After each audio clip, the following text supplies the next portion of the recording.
juste pour présenter Franck, pour ceux qui ne le connaissent pas encore, Franck a été initié à de nombreuses traditions ancestrales, des traditions amérindiennes, Lakota, Maya, Inca, mais aussi bouddhistes et védiques. Il s'intéresse aussi à la pratique des états modifiés de conscience de différentes manières, différents outils, différentes pratiques. Et ce soir, Franck va nous parler d'amour, qu'on apprenne à rayonner plus et ouvrir plus notre cœur. Voilà, donc Franck, bah, écoute, je te laisse démarrer si tu veux. Avec plaisir. Eh bien, bonjour à tout le monde. Eh bien, on va essayer de partager un certain nombre d'éléments des éléments que j'ai ressentis, que j'ai expérimentés, que je connais.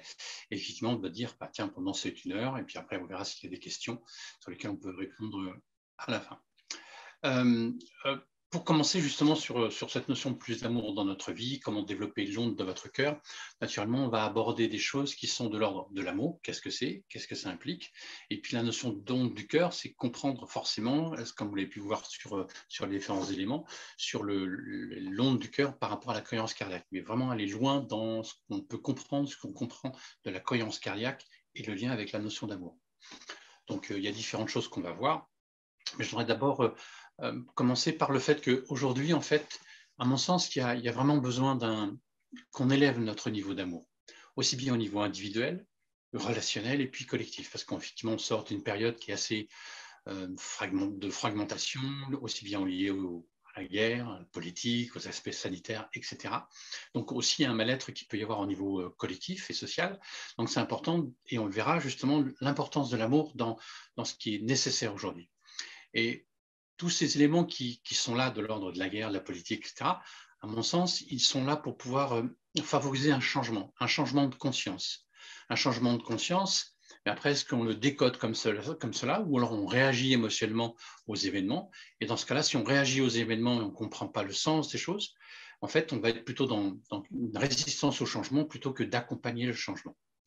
Et aujourd'hui, en fait, c'est aller dans une dynamique d'amour, de compréhension de ce qu'est l'être humain, comment il fonctionne, pour justement changer quelque part de paradigme, parce que peut-être que dans notre civilisation d'humanité aujourd'hui dans laquelle on est arrivé à un seuil qui est nécessaire de transformation. Bon, beaucoup de personnes le sentent, l'expliquent d'une certaine façon, et on va l'aborder un peu de cette façon-là aussi, par l'intermédiaire du cœur. Donc, savoir qu'effectivement que l'amour, effectivement, c'est d'abord trouver la paix en soi, naturellement avec les autres, et puis de comprendre justement l'amour, c'est aussi l'amour avec de la diversité aussi bien humaine que la biodiversité dans la nature. Donc l'amour de notre terre-mère, on pourrait dire, comme le disent les Amérindiens, qu'on puisse aimer notre vaisseau pour pouvoir le respecter, et plus être sur un niveau d'amour qu'on verra tout à l'heure, c'est pronéia, c'est le fait de prendre des choses et élever notre niveau d'amour fait que ça nous permet de changer de conscience, changer de façon de faire. Donc tout ça, c'est comment simplement apporter plus d'amour dans notre vie, dans notre existence.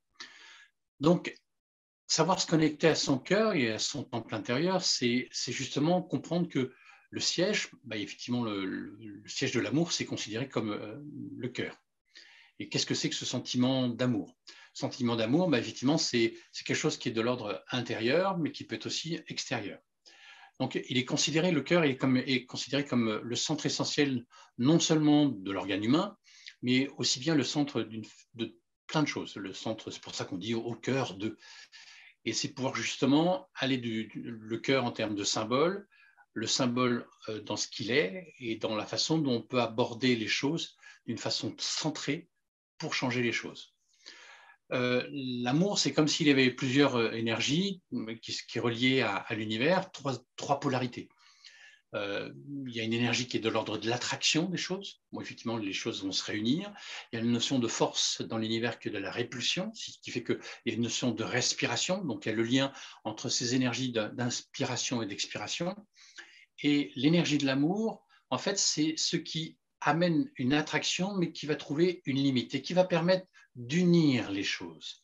L'amour, c'est, on pourrait dire, et on le voit quand on comprend l'énergie christique, c'est ce qui fait que toute la création, à un moment donné, a pu s'attirer, mais est dans un équilibre.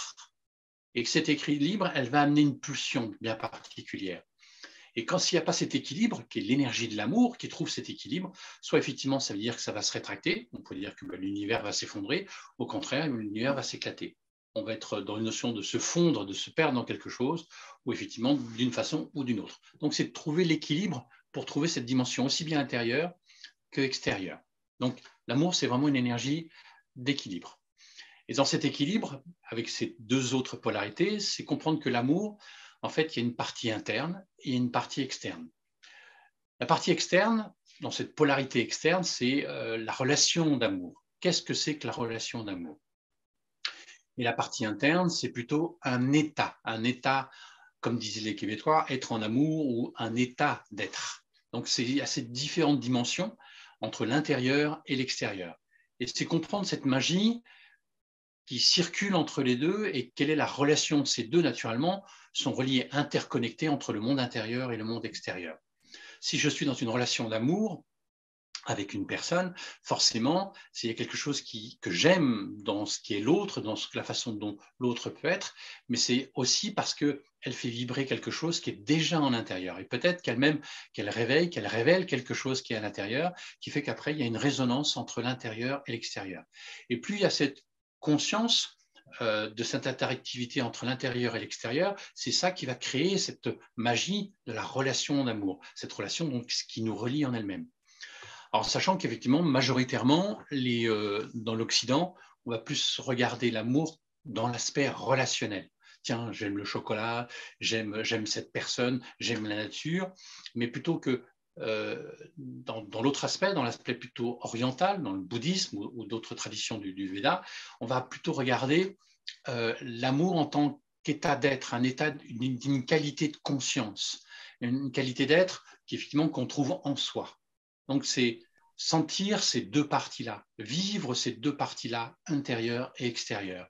Cet état de conscience, effectivement intérieur, plus on le développe, d'autant plus on va pouvoir apprécier, on va voir cette notion de cette beauté, cette harmonie des choses, ce qui justement unit la création dans sa biodiversité et dans son équilibre de la nature, cet écosystème qui est équilibré, sans l'intervention de l'homme majoritairement, effectivement de dire, tiens, il y a une interactivité qui va faire que plus je sens ce niveau d'amour intérieur, plus je vais pouvoir apprécier ce qui est de l'ordre du beau et que je vais pouvoir aimer. En sachant qu'effectivement, de dire l'amour est souvent relié à la beauté. Alors naturellement, la beauté, c'est quelque chose qui est subjectif. Même si on a pu identifier que ce qui est de l'ordre du beau et de l'harmonieux est vraiment en lien aussi avec des géométries spécifiques. Et on va parler tout à l'heure justement de géométrie qui est aussi bien appliquée dans le cœur que dans l'univers. Donc, l'amour externe, c'est dans un monde où effectivement de regarder peut-être vous connaissez l'amour tel que ça a été évoqué, excusez-moi, je vais chercher mon élément, par rapport à au niveau d'amour qu'avait évoqué Jean-Yves Leloup. Je ne sais pas si vous connaissez, je ne trouve pas l'image. Jean-Yves Leloup qui a parlé des différents niveaux d'amour. Est-ce que vous voyez l'image partagée ou pas? Ah, là, voilà. Non, là, on ne la voit pas. Voilà. Donc, Jean-Yves Leloup a effectivement, donc c'est effectivement, même si au départ, c'est pas même, c'est-à-dire que c'est une personne qui est un prêtre, mais il a vraiment regardé la notion d'amour aussi bien en partant des Grecs et justement de comprendre les différents niveaux d'amour. Donc, comme on peut le voir, et c'est quelque chose qui est de l'ordre du bas vers le haut, et c'est comme si c'était des niveaux, à chaque fois, on allait de plus en plus haut sur cette qualité d'amour qui va justement vers l'extérieur, de l'extérieur vers l'intérieur. Si on regarde porneia, et c'est bien porneia et pas pornoia, qui est encore un autre aspect dans la mythologie, c'est effectivement de dire c'est l'amour où je mange, je prends, c'est l'amour comme une bête, c'est effectivement pornoia, c'est après la racine qui va être de l'ordre du porno, de pornographie. C'est l'amour qui est à un niveau où je prends les choses. Et si aujourd'hui, dans notre civilisation, là où on en est, c'est peut-être qu'il y a encore cette énergie d'amour qui est de l'ordre de prendre les choses. Un amour qui prend, qui mange la terre, qui prend ce qui lui appartient, on n'est pas dans une notion de respect, comme on peut le voir dans différentes traditions, mais effectivement de dire, tiens, on ne va pas remercier la nature, on va simplement la prendre. Et c'est peut-être que là où on en est aujourd'hui, il y a de grosses séquelles sur ce niveau d'amour qui fait que on ne peut pas être dans une notion d'un véritable partage et un véritable de la nature, même si aujourd'hui, il commence à y avoir une conscience écologique. L'amour potos, c'est mon poteau, qui est l'autre est tout est pour moi. J'ai besoin de toi, je t'aime comme un enfant, je t'aime. C'est effectivement un amour qui est encore possessif. Et c'est pour ça qu'aussi, dans notre civilisation, on est beaucoup dans la notion d'avoir, de pouvoir rassurer, en fait. C'est comme si on compensait un certain nombre de choses, de manque d'amour intérieur, qu'on va compenser à travers de quelque chose qu'on a besoin, qu'on devient presque dépendant des choses. Le troisième niveau, qui est Maniapaté, où effectivement c'est plutôt l'amour-passion. Là, c'est le passionnément, je t'aime passionnément, comme si j'étais dans la peau, où il y a quelque chose qui effectivement, je peux rien faire sans toi, où effectivement c'est un amour un peu fou. Donc ça, c'est aussi tous les comportements qu'il peut y avoir encore aujourd'hui sur des excès en tout genre, où les gens vont être possessifs pour pouvoir justement combler leur passion. Donc c'est encore un autre niveau qui n'est pas encore harmonieux.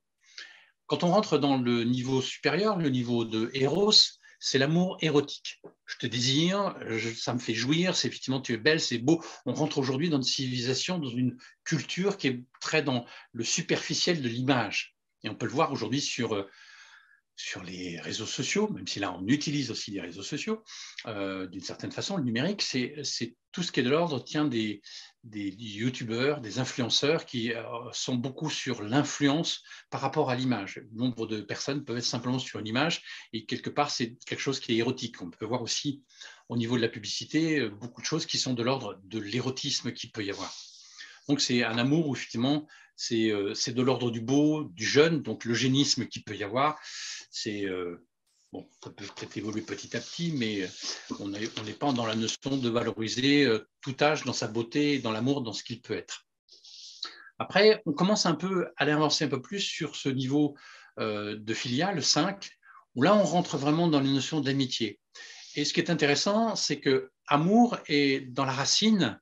Il y a une racine qui est commune entre amitié et amour. C'est comme si effectivement l'amour, c'était un ami et qu'on doit peut-être séduire, mais qu'on doit entretenir. Quelque chose qu'on entretient avec la relation avec l'autre, la relation avec soi-même. D'être son propre ami et de considérer ce qu'il peut y avoir autour de soi, aussi bien les personnes, ce sont des ennemis, ce sont des amis, des partenaires à qui on a envie de partager cet amour. Où là, effectivement, il y a une notion de respect, d'accepter ses différences. Je peux être aussi bien sans toi qu'avec toi. Il y a plus cette notion de dépendance. C'est quelque part, là, ça pourrait se rapprocher là de pas porneia, mais pornoia, qui est l'épouse de Prométhée, ou effectivement qui représente justement que l'univers, il est avec nous, c'est un ami avec nous pour qu'on puisse avancer, pour qu'on puisse évoluer. Après, quand on avance encore, c'est effectivement là où on rentre dans l'amour-tendresse. Je suis à la rigueur dans cette tendresse, Sporgier, c'est une façon d'aimer l'autre ou de sentir l'amour qui va me permettre d'être meilleur, de donner le meilleur de ce que l'on peut être. C'est avec beaucoup de tendresse, où là, je peux être heureux, justement, d'être avec l'autre, sans en être dépendant. Et là, on commence vraiment à évoluer dans ce niveau d'amour parce que, justement, il n'y a plus cette notion d'appropriation, il y a quelque chose qui s'élève à l'intérieur dans cette relation d'amour. Si aujourd'hui, si on arrivait dans ces niveaux-là pour arriver à l'harmonia, c'est effectivement considérer que les choses qui sont belles, c'est le beau, l'harmonie. Donc la vie elle est belle dans ce qu'elle est et on peut aimer dans ce qu'elle est belle et dans toute sa diversité. Comme je disais tout à l'heure, la beauté, elle est subjective. On peut voir des choses qui sont, entre guillemets, belles dans les comportements parfois excessifs des gens. Dire, tiens, il est bon dans son excès, mais je ne vais pas être justement dans le jugement. C'est de considérer que la vie commence à être une harmonie. C'est comme si chaque chose avait sa place, comme si chaque chose avait une certaine harmonie dans l'univers qui fait qu'on évolue dans cet univers pour pouvoir justement être en harmonie aussi avec elle. Eunia, dans la notion du Eunia, c'est le dévouement. J'aime prendre soin de moi, je peux être au service de l'autre aussi. Là, on commence à être vraiment dans considérer que la relation qu'il peut y avoir même avec la Terre, avec ce niveau d'amour, ben effectivement, elle va m'apporter quelque chose, mais je vais aussi prendre soin d'elle. Si j'aime quelqu'un, je vais prendre soin de lui, que ce soit la Terre ou que ce soit une personne. Et prendre soin d'elle, c'est effectivement avoir de l'attention, et que naturellement, on peut attendre cette réciprocité, mais ce n'est pas d'être en surveillance, qu'effectivement, est-ce que c'est exactement pareil, parce que justement, derrière, j'ai acquis cette notion d'harmonie, d'amour harmonique qui était antérieure. Donc, c'est à partir du moment où je vais prendre d'autant plus de dévouement par rapport à ce qu'il peut y avoir, dans le sens de prendre soin de l'autre, je vais sentir qu'effectivement, de dire, j'ai ma place et je peux contribuer à un monde meilleur. Aujourd'hui, il est essentiel d'aller rendre le monde meilleur parce que soi-même, on est dans le meilleur de soi-même et qu'on peut le partager. Quand on monte encore ce niveau supérieur, c'est charis. Donc c'est là, on va être dans l'amour de la célébration. C'est je t'aime parce que je t'aime. C'est sentir que, en fait, ça m'apporte de la joie d'aimer. C'est pas quelque chose qui est égocentré. C'est quelque chose qui est de l'ordre, tiens, en fait, c'est comme si j'aimais aimer. J'aime aimer l'autre personne. J'aime aimer ce qui se passe dans ma vie. C'est de pouvoir avoir déjà un regard qui va être plutôt, qui va amener une certaine joie, un calme intérieur et qu'il peut y avoir justement que ça soit sans condition. C'est là où vraiment on arrive les choses dans la relation d'amour à ce niveau-là, où on peut aimer sans condition. Et on pourrait dire que presque toute mère connaît ça, vit ça. On peut aimer son enfant sans condition, même s'il peut faire des pires bêtises qu'il peut y avoir, ça n'empêche pas de l'aimer. Et ça veut dire qu'aujourd'hui, c'est plus l'énergie d'une mère ou de l'énergie à ce niveau-là, fait qu'on justement, on pourrait changer, on peut changer dans cette civilisation et dans cette approche avec les autres. Et le dernier étage, par rapport à Agapé, qui est vraiment un point important par les Grecs au départ, c'est l'amour gratuit, universel, où là, effectivement, c'est l'amour parfois qu'on appelle l'amour inconditionnel. Donc effectivement, là, on est vraiment aussi bien au cœur de ce que l'on est, on est bien au cœur de ce qui se vit et au cœur même de l'univers. C'est l'amour universel dans sa totalité. Donc ces niveaux d'amour, elles sont vraiment indépendantes de la façon dont on va les manifester, dans la façon dont on va se comporter, qui permet de caractériser ces niveaux d'amour dans lesquels on est. Donc, c'est peut-être de regarder, ça vous pouvez le trouver sur différentes références, d'autant plus là, c'est dans les livres les épîtres de Jean, qui parlent de toute cette dynamique, de ces niveaux-là, et qui permet justement, comme je disais tout à l'heure, c'est où est-ce qu'on en est vis-à-vis de soi, vis-à-vis de l'autre que l'on aime, mais aussi vis-à-vis d'une façon plus large de la vie en général. Et c'est vrai que c'est un point intéressant, un point important, pour que justement ça puisse, qu'on puisse avancer. Et je vais pouvoir fermer. Comment je ferme ça? C'est bon? Voilà. Donc simplement, c'est bien comprendre que derrière ces niveaux d'amour, en fait, l'amour, ça s'apprend. C'est pas quelque chose qui, effectivement, c'est l'amour heureux, ça s'apprend. Par contre, l'amour malheureux, ça s'apprend pas. C'est parce que justement, on a mis une dimension émotionnelle par rapport à l'amour. Et il y a beaucoup de confusion entre justement l'amour, dans la relation d'amour, et les émotions. C'est comme si l'amour, c'est bien clair que c'est un sentiment. Donc, souvent, on va associer les sentiments, c'est quelque chose, le sentiment d'amour est relié au niveau du cœur. Mais les émotions, ce n'est pas le niveau du cœur, même s'il va interagir à ce niveau-là, mais c'est plutôt, comme on va l'évoquer, sur le deuxième cerveau, qui est le ventre. Donc, il faut bien distinguer la notion des émotions et la relation amoureuse. Et parfois, justement, il y a des confusions et que ça s'emmène sur justement des attachements émotionnels plutôt que de sentir qu'effectivement on aime l'autre. Est-ce qu'on aime l'autre ou on est attaché émotionnellement à ce qui se passe? Et ce qui fait que justement parfois les personnes peuvent s'aimer, mais la relation affective, donc dans les émotions, en fait c'est difficile. Donc ça c'est un point qui est vraiment important. C'est comme si voilà, j'ai d'un côté ma relation amoureuse avec justement les dimensions affectives et la façon, le sentiment d'aimer. Et quand on fait les confusions, on ne distingue plus ce qui appartient à soi de ce qu'on amène dans la relation et l'autre ne distingue pas ce qui lui appartient. Et dans ce cas-là, on va être plus facilement dans des projections. En sachant que les émotions ont tout son sens pour dialoguer en interne. Souvent, j'associe en fait les sentiments, c'est quelque chose qui est de l'ordre associé à l'élément air. Donc, c'est quelque chose qui est vraiment au niveau du cœur, des poumons. Et en fait, les émotions, c'est au niveau de l'eau. Et on voit bien que l'eau et l'air, ce sont deux éléments qui bougent dans le monde d'une façon similaire. Vous regardez les nuages ou vous regardez l'eau, ils bougent de la même façon. Donc après, derrière, c'est simplement des intensités et des densités qui sont différentes. Donc après, c'est ma relation d'amour, qu'est-ce qu'elle m'amène dans ce qui se passe émotionnellement. Mais émotionnellement, derrière, c'est le piège sur le fait de dire qu'est-ce que j'attends de l'autre. Et là, il peut effectivement dire on va plus rentrer dans les aspects émotionnels que l'amour en lui-même. Donc, l'amour, entre guillemets, il doit rendre libre. Les émotions, c'est juste un baromètre pour savoir sur quoi on met de l'importance en termes d'attente qu'il peut y avoir. Et quand on comprend ça, quand on vit ça d'une façon beaucoup plus lucide, en fait, on gère mieux sa relation d'amour parce qu'il y a une clarté. On sait ce qui nous appartient, comme je disais tout à l'heure. Donc, apporter de l'amour, c'est justement, dans la relation, c'est avoir beaucoup de gratitude et donc avoir un comportement qui va être justement de remercier ce qui se passe, ce qui se partage. Et on sait que justement, pour une relation d'amour, donc dans ce qui va être émotionnel, pour nourrir le sentiment d'amour et réciproquement, c'est la qualité de la communication. S'il n'y a pas une qualité de communication, s'il n'y a pas une écoute, effectivement, de dire on peut s'aimer, mais la relation d'amour, effectivement, elle peut se dégrader.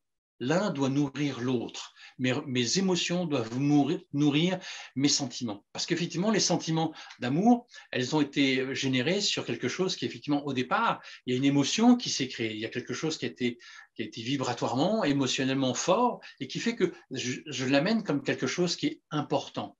Et cette émotion, vis-à-vis d'une personne, cette émotion, elle va générer parce qu'il y a un attachement, une importance, mais là un attachement dans le bon sens du terme, parce qu'elle me fait évoluer en vibratoirement parce que ça devient de l'amour. Donc après, c'est comment bien gérer ces émotions dans la relation et donc dans la qualité relationnelle. Pas ça, pas de la qualité communicationnelle, pas de la bonne gestion de ces émotions. Et effectivement, de dire, tiens, les gens peuvent arriver à, entre guillemets, à s'insulter, se crier dessus dans la relation amoureuse et pourtant on dit qu'on aime l'autre. C'est incompatible. Donc si effectivement on aime l'autre, on doit être dans la notion de ce niveau d'amour, dans le comportement, pour être dans la gratitude, dans le remerciement et de savoir justement dans ce qu'est l'un et l'autre. Souvent, quand j'accompagne des personnes et qui ont des difficultés dans des relations amoureuses, on distingue bien trois choses dans la notion d'une relation amoureuse. Là, en plus, dans la relation amoureuse, il y a l'amour. Donc, effectivement, il y a des choses qui m'appartiennent, ce qui appartient à l'autre et ce qui appartient à nous. Donc, c'est bien de pouvoir aussi, dans la relation amoureuse, de distinguer qu'est-ce qui est à moi, qu'est-ce qui est à l'autre et qu'est-ce qui est à nous. Si on ne fait pas le tri, si on ne sait pas ce qui nous appartient, si on ne se connaît pas suffisamment, effectivement, on va projeter sur l'autre qui va dégrader l'énergie du nous. Donc, c'est effectivement cet amour, c'est de pouvoir le nourrir au présent, de pouvoir être à chaque fois dans le présent, d'avoir une certaine gratitude, comme je disais. Et dans la gratitude, on a plus de 70% de notre corps en tant qu'adulte. Et on connaît, peut-être que vous connaissez justement les travaux de Masaru Emoto sur la mémoire de l'eau. Et justement, on peut voir que les molécules d'eau, comment elles réagissent par rapport à la vibration de l'amour, la vibration de la gratitude ou effectivement la colère. Donc à partir du moment où je manifeste des émotions qui sont plutôt négatives, dans le sens où effectivement de la colère, des désagréments, effectivement mes molécules d'eau vont rentrer dans une vibration qui ne va pas être harmonieuse et on va voir les impacts qu'il peut y avoir derrière. Donc ça veut dire que tiens, je vais rentrer dans ces éléments-là et je vais nourrir moi-même en interne, c'est justement un effondrement de la qualité vibratoire de l'eau dans telle qu'elle est au départ, et on va baisser son propre niveau d'amour parce qu'en fait, on n'est plus dans une notion d'amour, mais d'attachement émotionnel sur ses attentes. Ça, c'est de l'ordre du présent, de nourrir dans le présent. Mais aussi dans la relation d'amour, c'est de pouvoir aussi regarder les relations d'amour qu'il y a pu avoir du passé. Et relation du passé, ça ne veut pas forcément dire aimer son passé. Mais une autre facette de l'amour, c'est effectivement c'est d'être en paix. Ça vient toujours du cœur. Donc c'est d'être en paix avec son histoire. Si je ne suis pas en paix avec mon histoire, l'histoire va chercher à revenir pour pouvoir justement, pas pour m'embêter, qu'on va appeler parfois les schémas répétitifs, mais elle va venir pour pouvoir justement amener ce sentiment à un moment de paix ou d'amour de ce qui s'est passé, de ce qui s'est vécu. Quelles que soient les choses. Si je ne suis pas en paix avec mon histoire, en fait, comment je peux être en paix dans mon présent? Parce qu'on sait bien que, tiens, ce que l'on est dans le présent, effectivement, il y a la partie consciente qui est de l'ordre de l'iceberg, qui est effectivement la partie inconsciente qui va être associée au passé et qui est beaucoup plus importante. Donc, c'est important justement de pouvoir être en paix avec son histoire, de pouvoir, justement, dans les relations qu'il y a pu avoir, d'amener une gratitude quand ça a été possible, même si ça a été des choses positives, négatives, dire qu'une certaine gratitude parce qu'elles ont poussé à quoi pour évoluer? Pas justement de rester dans une position de victime, mais une position de responsabilité vis-à-vis de soi et vis-à-vis de la vie, donc de rentrer dans l'énergie de pronoia, la vie est un ami avec soi pour pouvoir avancer, et donc quelque part de remercier ce qui s'est passé pour pouvoir grandir, sortir les meilleures qualités au-delà des événements qui ont été difficiles émotionnellement. Et à partir qu'on rentre dans cette énergie-là, ça va rentrer dans le principe de la résilience qui est maintenant de plus en plus évoqué. Là, on va être dans une notion de paix et c'est en état de paix que je peux être dans une notion d'amour. Donc ça, c'est vraiment les étapes importantes par rapport à ça. Dans la partie interne de l'amour, on va venir là carrément sur la partie de l'organe du cœur. Le cœur, qu'est-ce qu'il me dit? Donc, dans mon cœur, c'est effectivement de pouvoir justement comprendre les différentes dimensions du cœur et les différentes dimensions du cerveau. Donc, on parle justement des 3 niveaux de cerveau. Et justement, ce qui peut se passer entre le cerveau, qu'on considère que justement c'est lui qui traite toutes les informations, en fait, on s'aperçoit et on peut peut-être remettre en cause un certain nombre d'éléments entre le cerveau et le cœur, et parce que justement, on comprend de plus en plus l'implication du cœur. Aujourd'hui, il y a beaucoup de choses qui se passent de l'ordre de on va considérer que c'est l'aspect neurologique qui font des choses. Oui, c'est intéressant, mais ce n'est pas une finalité, puisque si on regarde les travaux, par exemple, de Rupert Sheldrake, il explique très bien, qu'il a pu démontrer que en fait, notre mémoire n'est pas dans notre cerveau, tel qu'on pourrait le considérer dans une approche plus classique de la science. Mais effectivement, d'ailleurs, il a pu le démontrer par pas mal d'expériences aussi, Rupert Sheldrake, que notre mémoire est en dehors de notre corps. Donc, on n'est pas dans notre cerveau. Notre cerveau n'est qu'un décodeur d'informations par rapport à des énergies spécifiques de la création en elle-même, qui fait que ça fonctionne. Notre cerveau, il a une capacité qui est extraordinaire avec ses 100 milliards de neurones qui vont permettre de connecter à travers le câblage de notre système nerveux sur ces 150 000 km de système nerveux, quand même 150 000 km du système nerveux à travers notre corps. Il est là pour pouvoir être une antenne sur ce qui se passe à l'extérieur, pour décoder les informations. Mais les informations. D'un autre côté, il va y avoir justement le cœur en lui-même qui va être avec ses 400 000 neurones, même s'il a moins de neurones, on va le voir l'importance capitale qu'il peut avoir. C'est vraiment fondamental, et cette notion de communication qu'il y a entre le cœur et le cerveau. Et comme je l'évoquais tout à l'heure, concernant le ventre, qu'on appelle aujourd'hui le deuxième cerveau, qui est vraiment un siège important sur les émotions, sur un paramètre important qui contribue au système immunitaire. Donc derrière, ça veut dire l'alimentation, l'épigénétique, Donc, ce n'est pas les gènes qui sont de l'ordre, tiens, c'est comme ça. Donc, c'est aussi, est-ce qu'on reste dans l'aspect de dire si on est malade, c'est parce que c'est génétique, ou de voir l'importance aussi de l'épigénétique, donc de ce qu'on a dans son ventre, de ce qu'on a dans ses émotions et comment on vit les choses. Est-ce qu'on vit des choses d'une façon sereine ou pas?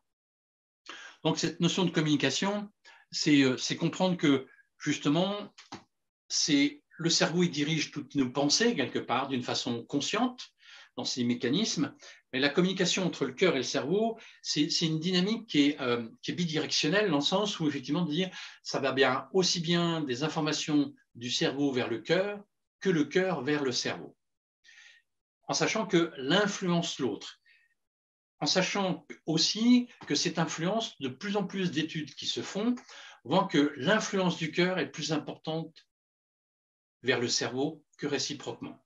Donc le cœur, dans son fonctionnement, dans sa vibration, dans ses battements, il amène des informations vibratoires en termes d'ondes, comme on va le voir, qui fait que justement, ça amène beaucoup plus d'informations vers le cerveau pour qu'il le traite et qu'il traite un certain nombre de choses par conséquence dans tout le corps, et qui fait qu'il va contribuer, le cœur va contribuer aussi à l'équilibre homéostasique du corps, homéostasique dans le sens qu'il lui aussi contribue à l'équilibre. Comme je disais tout à l'heure, l'amour, c'est l'énergie qui unit, qui équilibre les choses dans toute la création. Et donc le cœur, il va amener cette dynamique-là pour que le cerveau puisse après prendre ces informations-là pour équilibrer notre système dans sa globalité. Et c'est ça qui est intéressant parce que justement, il va communiquer d'une façon importante aussi bien au niveau neurologique, à travers ses nerfs, ses influx nerveux, comme je disais, et qu'après, le cerveau va exécuter un certain nombre d'informations,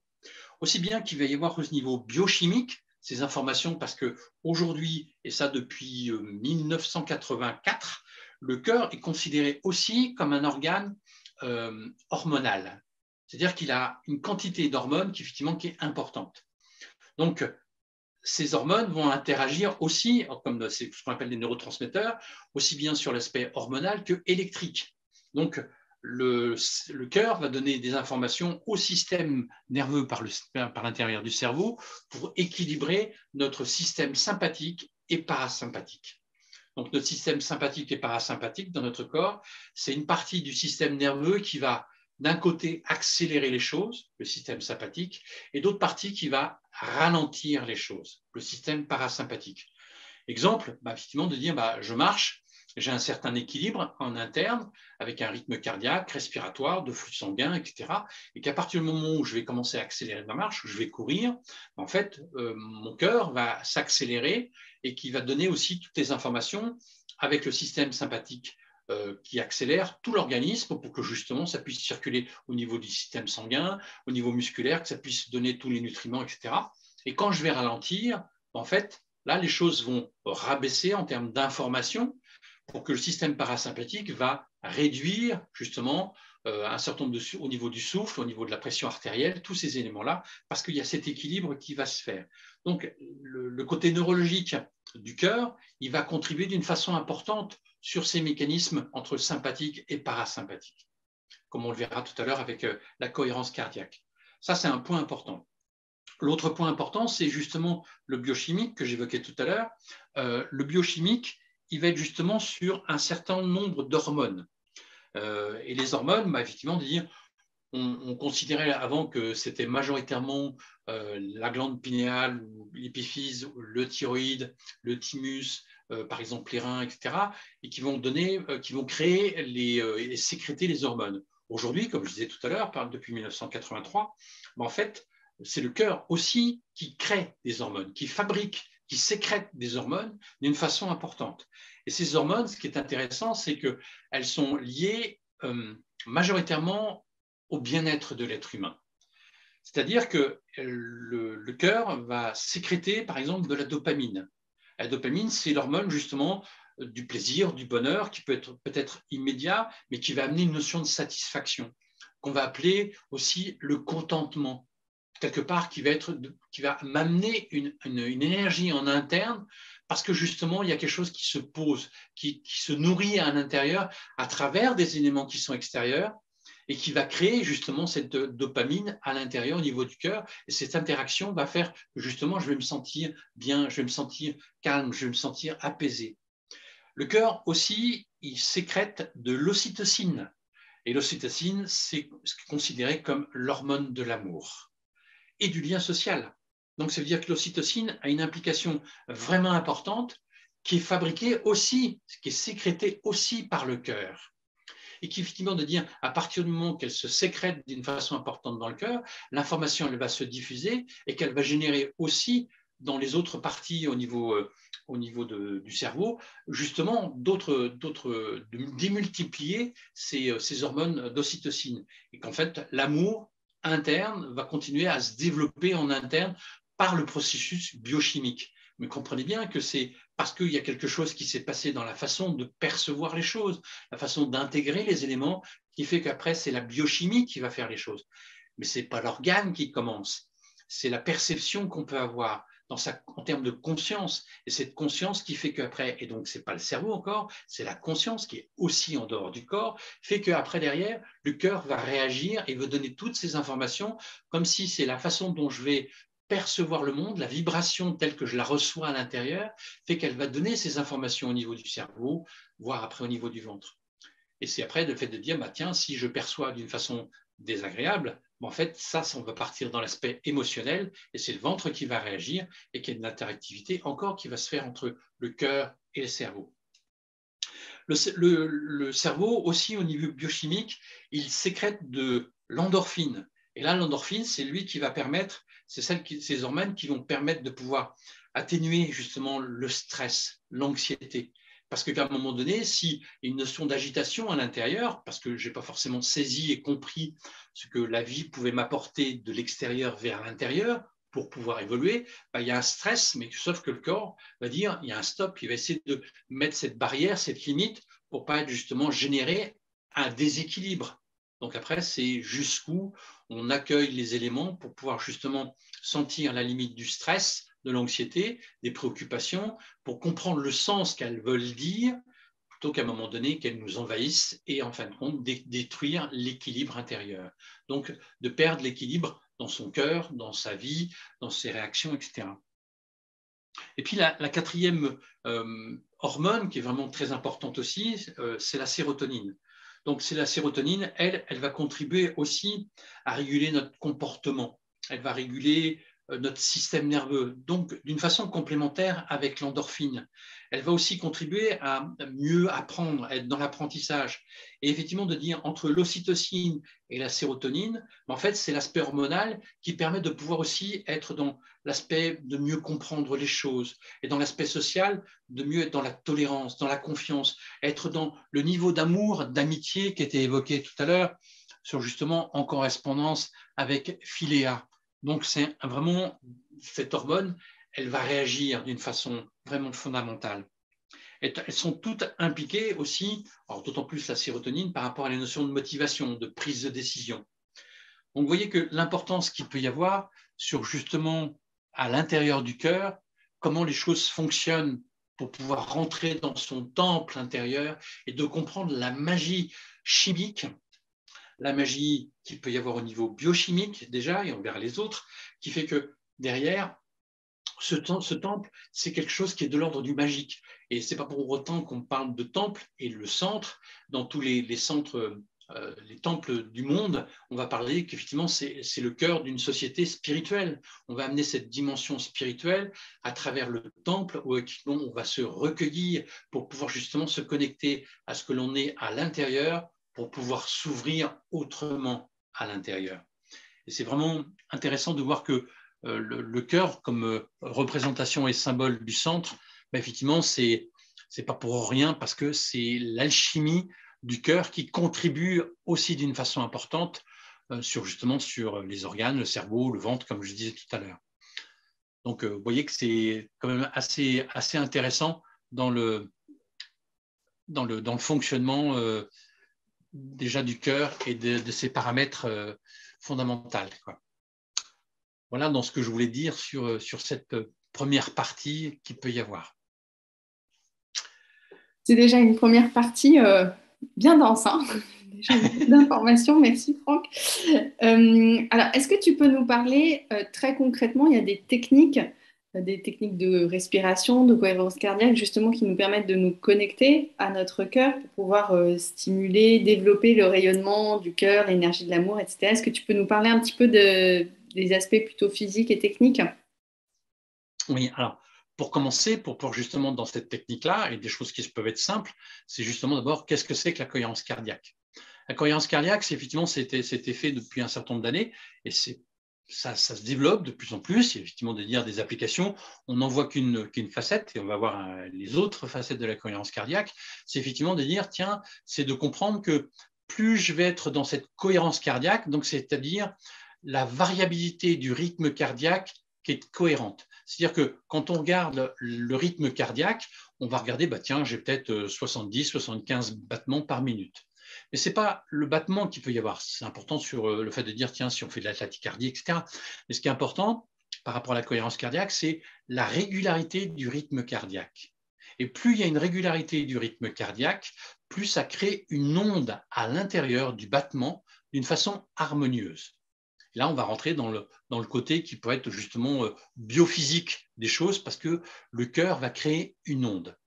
Et donc, c'est cette onde harmonieuse, c'est-à-dire qu'on va dire, bah, tiens, la cohérence qui est, comme on dit, qui est chaotique, ça fait des éléments assez chaotiques dans une courbe. Et quand on va effectivement voir le rythme cardiaque avec une cohérence cardiaque qui va être cette variabilité donc, qui est cohérente, on va avoir une notion de sinusoïde. C'est-à-dire qu'il y a une courbe qui, effectivement, qui est assez régulière. Et plus elle est régulière, plus l'importance du cœur va communiquer et va être efficace justement sur tous les aspects que j'ai évoqués tout à l'heure, sur justement ce temple. Il va donner toutes les informations, en tout cas, pour contribuer à un meilleur équilibre. Donc, sa cohérence cardiaque, c'est ces 100 éléments. En sachant que cette cohérence cardiaque, elle permet de pouvoir clarifier la pensée, calmer les émotions, parce qu'il va y avoir un aspect sur l'aspect ventral, donc l'importance de la respiration, on va le voir, et qui va amener une notion de pouvoir que ça puisse être plus centré. Elle va aussi synchroniser les ondes qu'il y a pu y avoir dans ce que l'on peut vivre. Donc, dans toutes ces ondes-là, en fait, ça va créer une onde régulière à l'intérieur. C'est comme imaginer, vous prenez une pierre et vous la jetez dans l'eau. Ça va créer une onde de forme et qui, effectivement, de dire si vous envoyez un caillou régulièrement au même endroit, l'onde effectivement de l'eau va être de plus en plus importante. Par contre, si vous jetez des cailloux dans un rythme qui est différent, ben en fait, vous allez voir que toutes les ondes vont se fragmenter, etc. Ça se passe de la même façon au niveau du cœur. Donc, c'est de pouvoir justement amener quelque chose qui va contribuer à un équilibre respiratoire en utilisant la respiration pour pouvoir justement nourrir cette onde d'une façon régulière. Comme c'est quelque chose qui est justement qui va nourrir et qui va amener une autocohérence dans le fonctionnement. Et donc, là, une des premières techniques, c'est effectivement de dire, c'est de pouvoir justement être dans la technique, c'est la respiration 5-5. Comme je vous ai évoqué tout à l'heure, il y a le système sympathique et parasympathique, celui qui accélère, celui qui ralentit. En prenant consciemment la respiration, et vous pouvez le faire, là on va le faire ensemble, le fait de dire si j'équilibre ma respiration entre l'inspire et l'expire, je vais contribuer par la respiration de donner aussi les informations au niveau de mon cœur pour que justement ma cohérence cardiaque, elle puisse être de plus en plus régulière. La variabilité du rythme cardiaque est de plus en plus régulière. Donc cette cohérence, c'est simplement de dire je vais respirer en 5 temps. J'inspire 5 temps, j'expire 5 temps. C'est très simple en fait. Mais simplement après, c'est quel rythme, quelle quantité que je vais faire. Si je le fais pendant 30 secondes, ça aura un impact très réduit. C'est comme si le cœur, pour qu'il puisse y avoir une efficacité dans cette technique et pour amener cette cohérence physiologique, et donc après derrière, au niveau système sympathique et parasympathique, et tout après une clarté de pensée, en fait, il faut le faire à peu près 10 minutes. Et pour vraiment avoir une efficacité dans le temps, pour pouvoir améliorer sa cohérence cardiaque Et donc, toutes les implications qu'il peut y avoir, hein. On sait que la cohérence cardiaque, quand elle se renforce, les gens sont moins stressés, ça crée en plus d'autres hormones qui ralentissent le vieillissement, qui effectivement dire qui réduit la notion des dégradations des télomères. Il y a plein d'éléments qui sont vraiment capitales par rapport à ces éléments-là. Donc, c'est respiration 5-5. J'inspire, j'expire.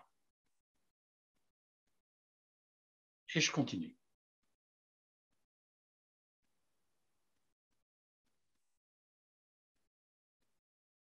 Et en le faisant un certain nombre de minutes, pour arriver peut-être là après dans un entraînement sur les 10 minutes, en fait, on s'aperçoit que les choses se calment à l'intérieur. On trouve cette paisibilité. Cette paisibilité, donc quelque part, une forme d'énergie d'amour qui est en interne. C'est plus simplement de l'amour je m'aime, c'est effectivement de dire je me sens en paix. C'est une forme d'amour. Parce que justement, c'est quelque chose qui unit et qui équilibre les choses.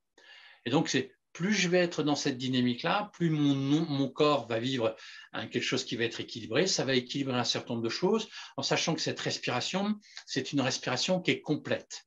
Sur ces 5 temps, on va faire une respiration complète, c'est-à-dire ventrale et abdominale, enfin ventrale et thoracique. C'est bien comprendre que la respiration ventrale, elle est capitale. Pourquoi? Parce qu'en fait, le ventre, avec son deuxième cerveau, c'est ce qu'on considère comme le sac d'eau, parce que c'est l'élément eau qui va être majoritairement dedans, avec toute l'importance de l'ordre du système digestif, de ce que l'on mange, de ce que l'on boit, etc. Et en haut, c'est le sac d'air. Donc, on va contribuer à une bonne harmonie entre le sac d'eau et le sac d'air. Comme je disais, entre l'eau et l'air, c'est de fonctionner comme si on va les unir en termes de force. Et ce qui est entre les deux, c'est le diaphragme. Le diaphragme, si je respire correctement par rapport au ventre, avec une respiration ventrale correctement, en fait, ça va faire un mouvement intérieur-extérieur, intérieur vers le haut, pardon, entre vers le haut et vers le bas. Donc, ça va masser ce qui se passe vers le haut, qui va toucher presque même la limite du cœur, les parois du cœur, et puis effectivement, ça va toucher tout ce qui est intestinal. Et donc, ça crée une vague à l'intérieur qui est plus simplement une onde du cœur, mais une vague intérieure avec le diaphragme. Donc, je contribue en interne pour que les choses puissent justement être paisibles, harmonieuses, et on rentre dans cette vague. Et ce qui est intéressant, on appelle ça aussi le nerf vague, le nerf qui contribue à donner les informations d'une façon importante entre le cerveau, le cœur et le ventre. C'est le nerf vague. Et donc, c'est quelque part comme si on rentrait dans une vague intérieure à travers cette inspiration et cette expiration d'une façon synchrone pour que justement je puisse rentrer dans le mouvement de la vie. Je rentre dans quelque chose qui va me permettre de pouvoir m'ouvrir à l'intérieur sur d'autres dimensions, comme on va le voir.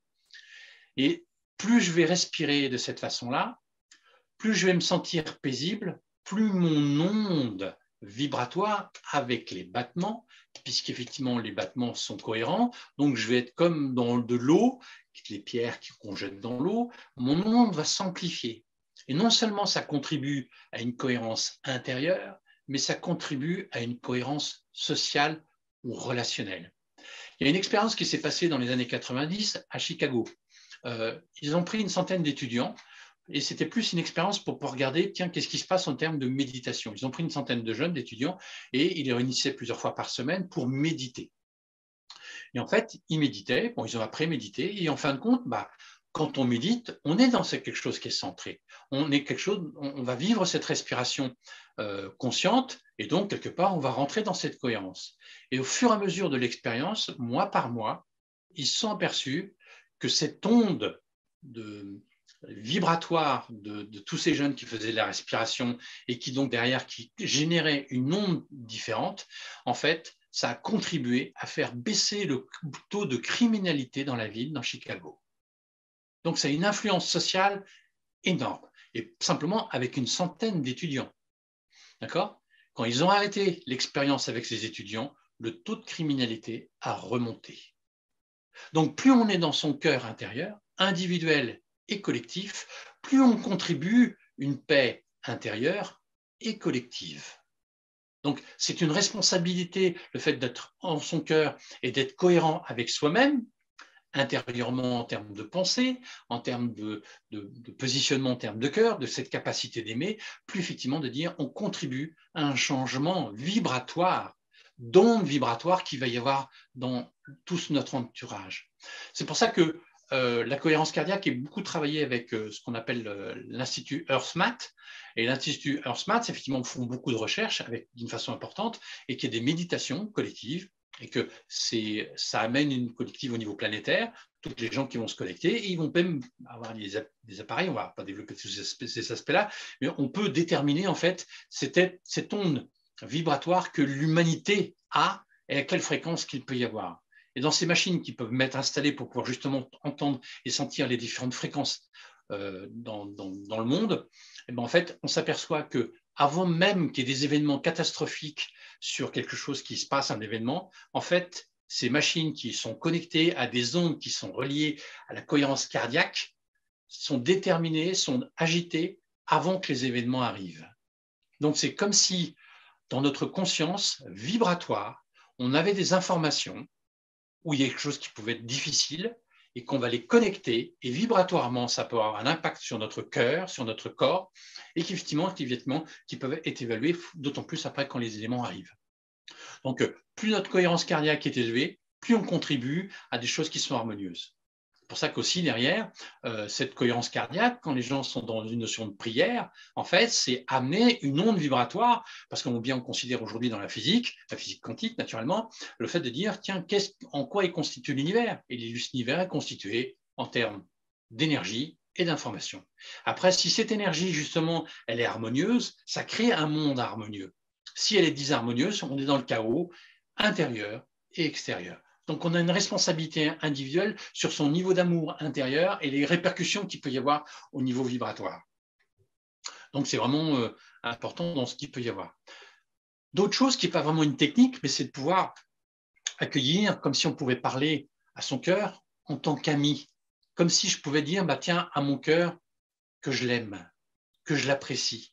Que, effectivement, de dire, je vais l'honorer, je vais le remercier par rapport à ce qu'il me donne, à ce qui peut vibrer et ce qui peut me faire ressentir en termes d'amour sur lequel je peux justement partager.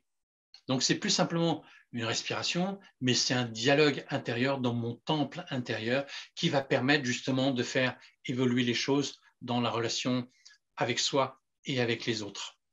Donc, c'est vraiment important de pouvoir comprendre que ces éléments techniques qui peuvent sembler basiques, elles sont fondamentales parce qu'en fait, elles sont associées nocivement à d'autres paramètres vis-à-vis de ce qui peut se passer. Et donc, je vais vous montrer justement les aspects vibratoires. Comment effectivement de dire, tiens, comment c'est considéré aujourd'hui sur le cœur.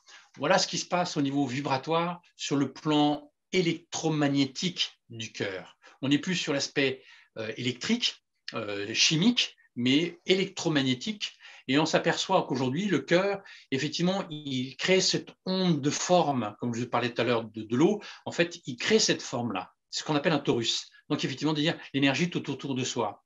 Et plus une personne, elle va être dans une qualité d'amour dans son cœur et de pouvoir rayonner, donc quelque part amener une onde, plus cette image, plus ce torus, toute cette forme est de plus en plus importante. Et ce qui était mesuré, plus les personnes sont dans la peur, plus ce champ électromagnétique est restreint. Donc la peur, en fait, elle va induire quelque part quelque chose qui va induire des choses des niveaux physiologiques, etc., mais donc après qui a amené un déséquilibre, mais qui fait que derrière, ce champ électromagnétique, il dégage des photons, donc de la lumière. C'est comme si effectivement de dire, mon cœur, par son phénomène électromagnétique, il était générateur, comme on l'a évoqué, des hormones, mais aussi il crée des photons, de la lumière. Et c'est pour ça qu'on associe parfois la lumière à l'amour et réciproquement. Parce qu'en fait, justement, de dire, tiens, plus je suis dans l'amour, plus je rayonne de ma lumière. Je sais pas, peut-être j'ai rencontré un certain nombre de ce qu'on pourrait dire des sages dans différentes traditions, et que c'est des personnes qui sont vraiment, on les appelle pourquoi pour rien des sages, c'est parce que justement, ils sont dans cette qualité vibratoire d'amour et qui rayonnent d'une façon extraordinaire et d'être en présence justement de ces grands sages, en fait, on se sent baigné d'amour. Parce qu'on sent ces ondes-là. Et on pourrait presque voir sentir jusqu'où le rayonnement pourrait aller. C'est quand même assez intriguant et intéressant la façon dont cette vibration et les répercussions qu'il peut y avoir dans une notion d'interaction. Voilà, ça c'est effectivement des points vraiment importants en termes de phénomènes électromagnétiques. Et on va le voir encore un peu plus loin. Alors peut-être, Franck, parce que comme je vois l'heure qui tourne, Oui. dans tes accompagnements aussi, tu parles beaucoup des rêves, d'analyser les rêves, comprendre les rêves et créer notre réalité à partir des rêves et des synchronicités. Est-ce que tu peux nous parler un petit peu justement de comment on peut créer plus d'amour spécifiquement avec les rêves et les synchronicités?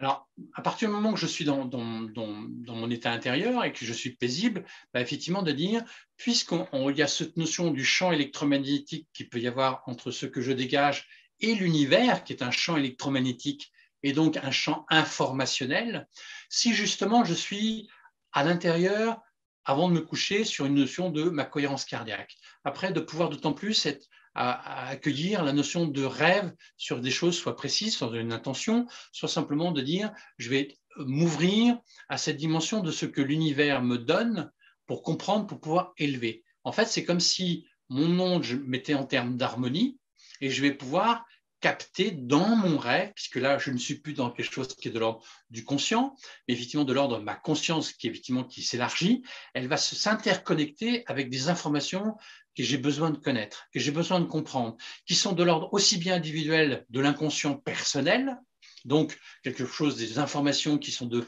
l'ordre de ma mémoire, aussi bien présente que passée, et je dis bien passée, elle peut être lointaine, quand on parle d'informations, elle peut être justement de l'ordre de passé, de voir des siècles ou des années, des millénaires derrière, donc ces informations sont là dans le champ quantique, de champ akashique, qu'on pourrait dire. Ça, c'est le travaux d'Erwin Laszlo qui a bien associé le champ akashique et le champ informationnel. Donc, c'est quelque part, c'est au moment du rêve, au moment où je vais rentrer dans mon rêve, c'est comme si je pouvais m'ouvrir à d'autres dimensions que je vais accueillir pour mieux me connaître, mieux me comprendre, mieux effectivement de dire être en synchronicité avec le monde de ce qu'il cherche à me dire pour pouvoir me faire évoluer, me faire grandir. Et sur l'autre aspect des synchronicités, donc dans l'état de conscience, bah effectivement, c'est dire que, tiens, plus je suis en harmonie, plus je vais pouvoir développer ma qualité d'amour, ma cohérence cardiaque, dans mon champ électromagnétique de plus en plus grand. En fait, je vais pouvoir aussi, d'un côté, projeter des intentions et entendre le retour de l'univers à travers les informations qui vont se manifester à travers le champ électromagnétique qui va percevoir mes informations, parce qu'il va y avoir des échos, des fréquences. Toute pensée, toute intention est un phénomène vibratoire. C'est une fréquence. Donc, à partir du moment où je projette quelque chose d'une intention, plus elle est élevée, mieux c'est.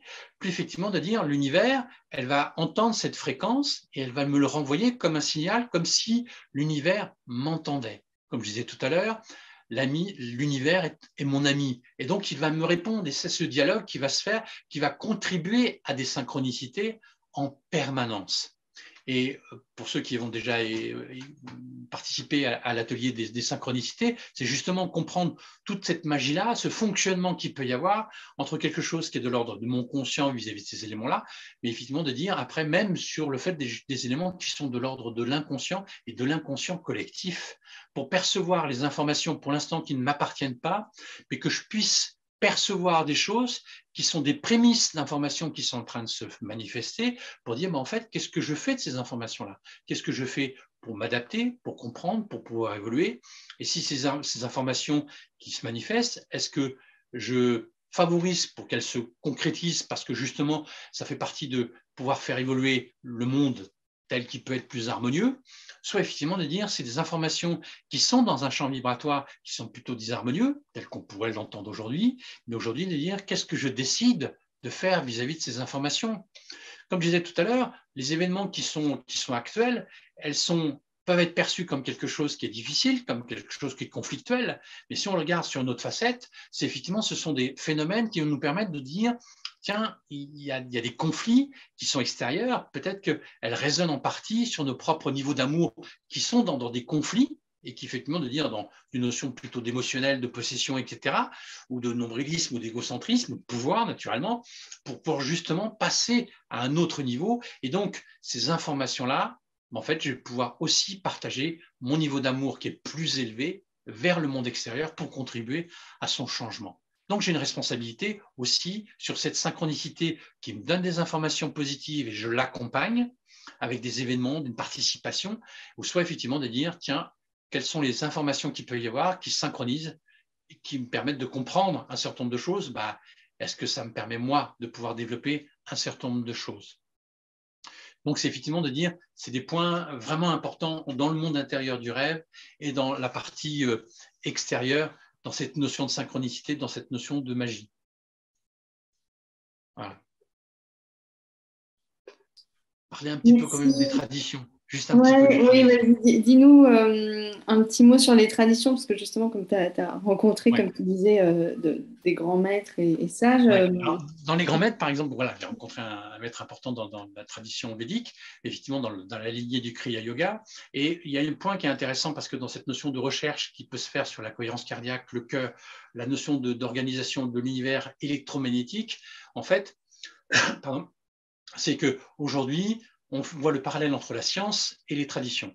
Et par exemple, les Védas parlent justement dans la tradition de l'Inde, où il y a 3 forces fondamentales aussi qui sont dans l'univers.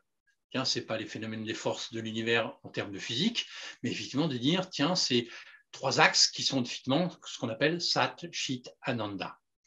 Son Sat, Chit, Ananda, Sat, effectivement, c'est la sagesse, qui est souvent associée justement au troisième œil. C'est parce que quelque part, je vais percevoir cette lumière du champ électromagnétique en termes d'information, même si mon cœur, lui, va sentir le champ électromagnétique.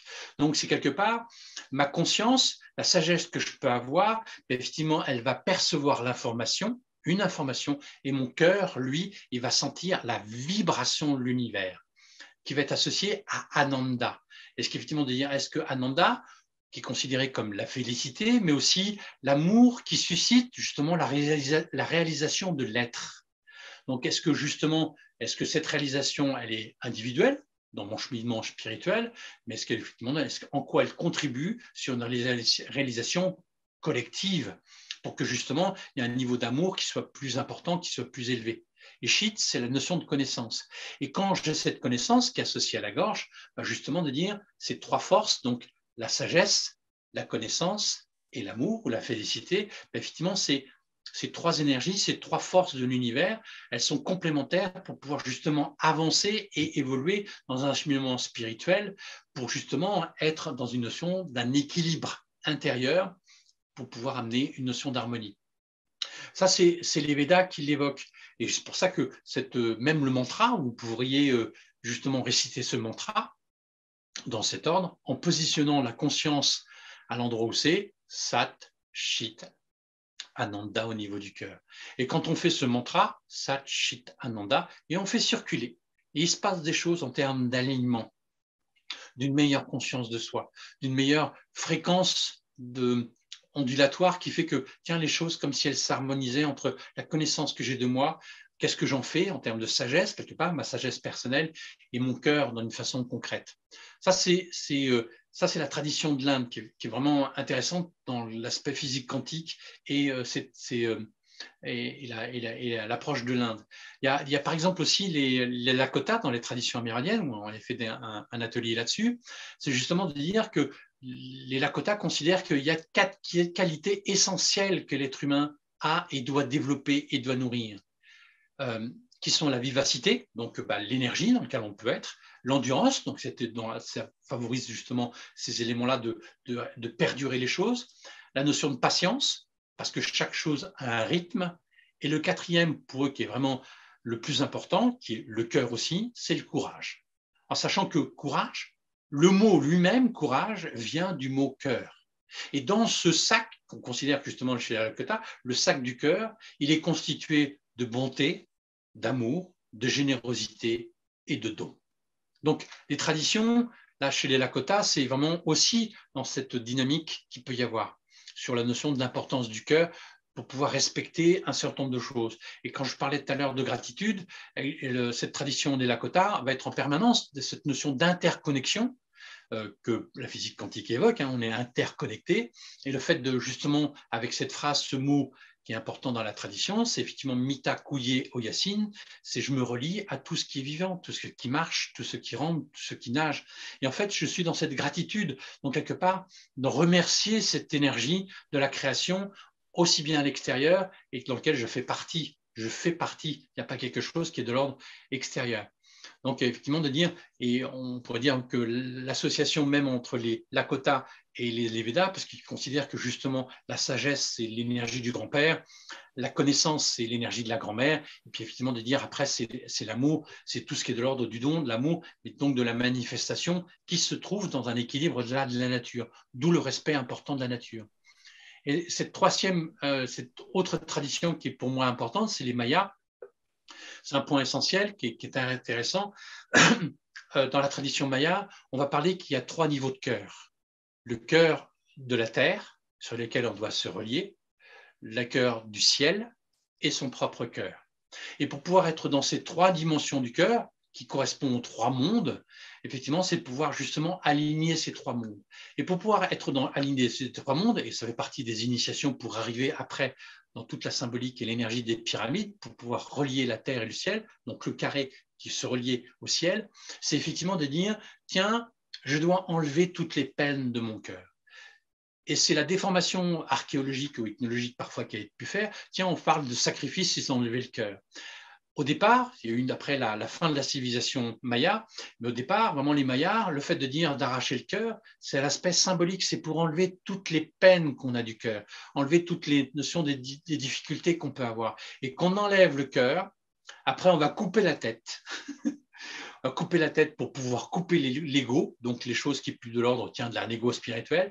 Et c'est à partir du moment où on a coupé la tête et qu'on a ouvert le cœur pour enlever les peines, qu'on va pouvoir être dans un alignement, parce que c'est effectivement relié à la terre, là, dans ces traditions-là, ils le sont toujours, par exemple aussi avec l'énergie du cristal, effectivement de relier l'énergie du cœur de la terre, son cœur à soi et le cœur du ciel, qui peut être relié comme notre centre de notre univers.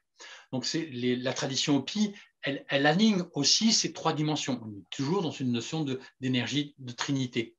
Donc, c'est assez riche d'enseignements pour que justement on puisse aujourd'hui reconnaître que ces traditions-là, en fait, elles ont toujours été dans cet équilibre. Elles ont toujours été dans la valeur importante du respect de ce que l'on vit, d'être dans un niveau d'amour qui, justement, même s'il peut y avoir, on regarde plus facilement les choses, des guerres qu'il pouvait y avoir, mais c'est simplement pour pouvoir trouver un équilibre dans leur société, dans leur tribu, mais majoritairement, ils sont dans une notion d'une énergie de paix. Et dans les traditions incas, regardez aujourd'hui, là, ça secoue un peu le monde archéologique. Le monde inca a découvert justement la ville ou la cité de Caral, et effectivement de dire, et on s'est rendu compte que cette culture, cet endroit-là, au Pérou, en fait, il n'y a aucune arme. Ils étaient dans une civilisation de paix. Il n'y a aucune arme qui a été trouvée pendant un certain nombre de siècles dans cette civilisation, parce que justement, ils étaient dans le respect et simplement dans la collaboration avec d'autres tribus et simplement dans une notion de partage et de don.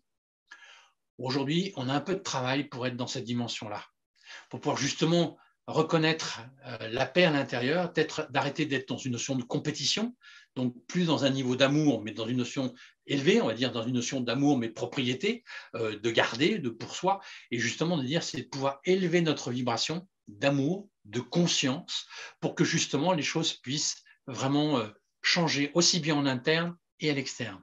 Et forcément, ces traditions-là, elles nous le révèlent, et c'est pour ça qu'aussi elles nous l'évoquent aujourd'hui sur l'importance de reconnaître ces traditions-là, parce qu'elles ont toujours eu ces messages, comme je le disais. Et pour finir, il y a un aspect qui est aussi qui va dans ce principe de cette architecture. Ça, c'est les dernières trouvailles, entre guillemets, cette interactivité qui peut se faire. C'est justement de voir l'univers. Il est constitué de ce tore que je vous ai montré, et il y a des articulations qui sont derrière sur l'énergie spirale, sont une dynamique qui est similaire, aussi bien sur le cœur que la dynamique de la spirale, que le champ électromagnétique, que les photons qu'il peut y avoir vis-à-vis du champ électromagnétique de la Terre. C'est pour ça qu'on est interconnecté avec la Terre. Quand le champ magnétique de la Terre change, ça a des répercussions sur notre propre champ vibratoire, notre cohérence cardiaque. Ça a été mesuré, ça a été évalué. Quand il y a des champs par rapport, là, c'est pas évoqué, mais sur le champ vibratoire, là aussi sur le Soleil, ça a des répercussions sur notre propre cohérence cardiaque. Tous ces éléments-là, on est interconnectés, comme si le monde, je vais dire un gros mot, il était fractal. On est tous une facette de l'univers. Et notre cœur, c'est comme s'il était une représentation de toutes ces parties du monde, aussi bien dans son immensité de l'univers qu'aussi bien en intérieur par rapport à sa structure de l'ADN. Donc aujourd'hui, c'est toutes les dernières recherches qui sont faites qui permettent de comprendre, de dire on est un élément, un phénomène vibratoire, et c'est simplement après ce que j'en prends conscience et que j'élève mon niveau vibratoire au niveau de la création tel qu'il est dans son harmonie. Parce qu'effectivement, de dire, si l'homme agit en harmonie avec la nature, bah, effectivement, on va pouvoir être dans quelque chose qui va être plus amoureux, aussi bien dans les relations qu'aussi bien dans ces dimensions de respect de la nature, dans tout ce qu'il peut y avoir. Voilà, tous ces éléments-là que je voulais partager avec vous et l'importance justement de cet amour qui, en fin de compte, se manifeste sous ces différentes formes. Bon, merci beaucoup, Franck. C'était très dense, beaucoup d'informations. Je pense qu'on va pouvoir réécouter. On vous enverra le lien vers le replay. Je pense que voilà, vous allez pouvoir réécouter, reprendre d'autres informations. Juste, il y a eu une question à un moment donné par rapport à la petite pyramide que tu avais montrée au début des 10 niveaux de l'amour de Jean-Yves Leloup. Est-ce qu'on Oui. peut être, en fonction de ce qu'on vit, que ce soit au niveau familial, professionnel, etc., à différents endroits, en fait, de cette pyramide, de cette Oui, échelle? naturellement. On n'est pas quelque chose qui est simplement une partie. On a une partie aussi qui est différentes facettes. Et en fonction de comment on perçoit les relations, bah forcément, on ne va pas mettre le même niveau d'amour, donc pas le même niveau de comportement. Et donc, c'est quelque part, le comportement, c'est l'élément qui permet de mesurer le niveau d'amour dans lequel on est. Hein. Mm. C'est clair. La façon dont je vais gérer émotionnellement les relations correspond au niveau d'amour qu'il peut y avoir aussi. Donc forcément, on n'est pas simplement sur un niveau d'amour en fonction des personnes, ou même parfois en fonction de là où on en est et comment on évolue, mais évidemment, on peut varier dans ce niveau d'amour. Après, c'est plus je m'élève dans ce niveau d'amour, plus je suis justement plus dans l'aspect réactionnel, émotionnel, dans la relation amoureuse émotionnelle, qui fait qu'après derrière, bah, je vais avoir une meilleure qualité amoureuse, une meilleure qualité de communication parce que je vais être dans le respect, dans l'écoute, je vais considérer l'amoureux aussi comme un ami, pas un ennemi. Donc, quelque part, je vais rentrer sur l'amour que je peux avoir en face de moi parce qu'il est avec moi, il n'est pas contre moi. Quand à partir du moment que je considère qu'il est contre moi, je rentre dans l'autre côté, là, qui va être émotionnel, qui va être de l'ordre du paranoïa. Et paranoïa, on l'associe. Tout à l'heure, je parlais de Prométhée et de Pronoïa. Donc, c'est effectivement l'épouse de Prométhée, celui qui apporte le feu. Et Pronoïa, c'est effectivement l'univers et une notion qui va dans notre sens, ou effectivement. Et de l'autre côté, le frère de Prométhée, c'est Épiméthée. Et Épiméthée, il a une épouse que Zeus lui a donnée, sur laquelle, effectivement, il ne devrait pas ouvrir la boîte, qui est la boîte de Pandore. Et quand on ouvre la boîte de Pandore, on rentre dans l'énergie du paranoïa. Donc, contre Noia. Noia, c'est l'esprit. Donc, l'esprit qui est aligné, qui est sain. Donc, soit on rentre dans le pronoia, on est avec l'esprit, qui effectivement de dire que ça devient un ami, et donc je vais rentrer dans un niveau d'amour de tout ce qui peut arriver. Et un élément pour pouvoir me permettre d'évoluer sur mon chemin, soit effectivement de dire, tiens, je le prends contre moi. Donc, tel qu'effectivement de dire, c'est la boîte de Pandore, et là, je vais rentrer dans les aspects paranoïaques. Et à mon sens, aujourd'hui, on est individuellement paranoïaque, mais collectivement paranoïaque. Notre société est majoritairement paranoïaque. Et tout ce qui se passe aujourd'hui, dans cette fragmentation individuelle, sociale ou même internationale, montre bien qu'on est à ce niveau-là. On perçoit encore les choses contre. Et tant qu'on sera contre, on ne peut pas trouver notre équilibre.